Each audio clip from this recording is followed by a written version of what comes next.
আসসালামু আলাইকুম। আশা করি সকলেই ভালো আছেন। আমি আজকে এমন একটি দোয়া আপনাদের শিখিয়ে দিব, যাদের সন্তান হচ্ছে না। আপনারা অনেক জায়গায় ঘোরাফেরা করেছেন, অনেক দরবারে খানকায় গিয়েছেন, কিন্তু এগুলো এমনি খানকায় বাবা, এটা দুনিয়া, এটা ফালতু। একমাত্র আল্লাহ তাআলাই আপনাকে নেক সন্তান দান করতে পারে। এই জন্য আল্লাহ তাআলার কাছে দোয়া করতে হবে, আল্লাহ তাআলার ইবাদত করতে হবে। আমি যে দোয়াটি শিখিয়ে দিব, ইনশাআল্লাহ আপনারা যদি নিয়মিত প্রত্যেক ফরজ নামাজের পর তেলাওয়াত পড়েন, তাহলে ইনশাআল্লাহ আশা করা যায় আপনার নেক সন্তান আল্লাহ তাআলা দান করবেন।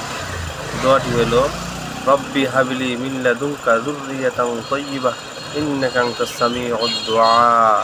আবার বলছি, রব্বি হাবলি মিন লাদুনকা যুররিয়াতান তাইয়্যিবাহ ইন্নাকা আনতাস সামিউদ দুআ।